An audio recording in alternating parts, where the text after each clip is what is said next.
Let's stick with the consumer as we await the latest read on inflation. That's June CPI. It comes out at 8:30 a.m. Eastern time today.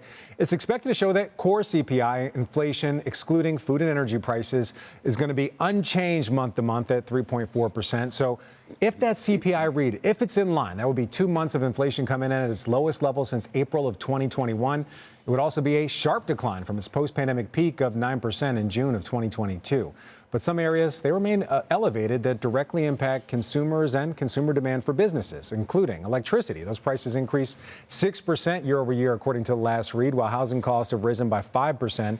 And last Friday's job report showed that wages, they're up nearly 4% year over year.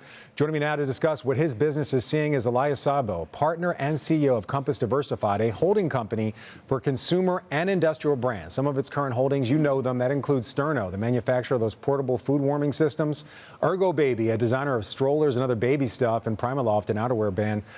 Elias, great to have you here. Thank you, Frank.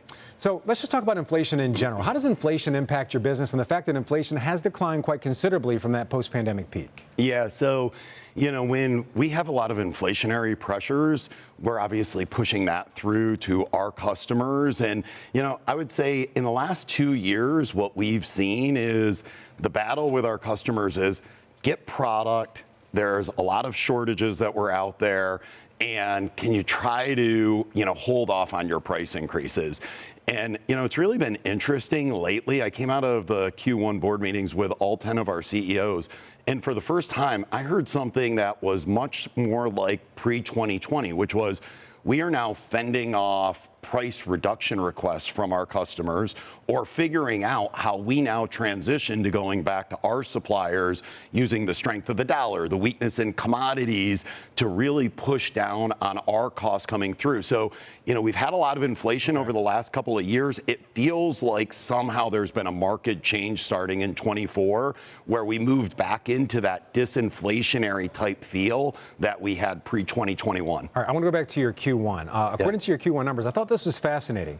Your consumer sales are up double digits. Your industrial sales are down double digits. Give me a sense. What are your industrial customers telling you?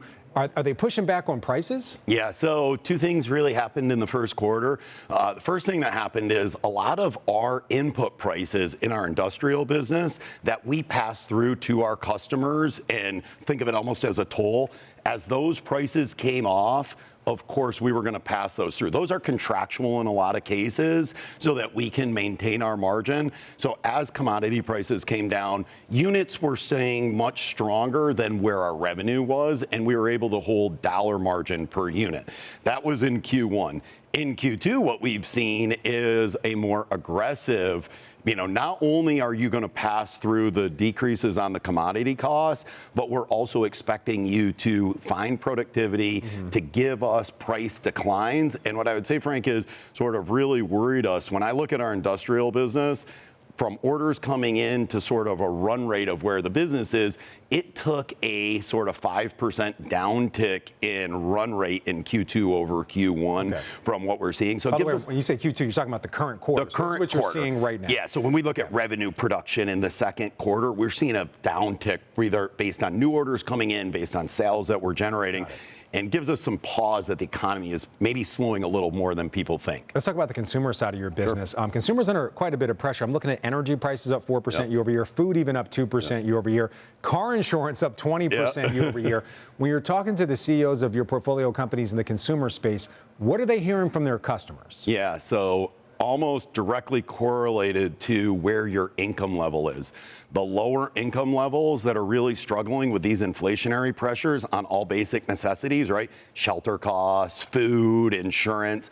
That customer for the last couple of years has been so pinched, and we're seeing revenues in those customer, kind of categories down pretty significantly. On the consumer side, on the consumer side. And that has been happening over sort of the last year and a half. So you're also seeing that weakening consumer as well? Not on the high end yet. Okay. So but it's the middle and the lower end. The middle and the lower end are really getting hit. One last thing I want to talk to you about and hit really quick. Freight cost. Last year, the year before, we heard a lot of companies talking about elevated freight costs. Yep. I'm looking at trucking rates flat year over year, down 20% from 2022 when they really hit all-time highs. Yeah. What are you seeing with freight costs? Are you able to pass along some of the savings compared to 2022, at least, on freight to your customers, or are you just enjoying some of those savings on your end? Yeah, so freight costs are very stable right now, and they have come off a lot. Of course, we want to try to capture as much of it as we can, but this is part of that disinflationary trend that I'm mentioning.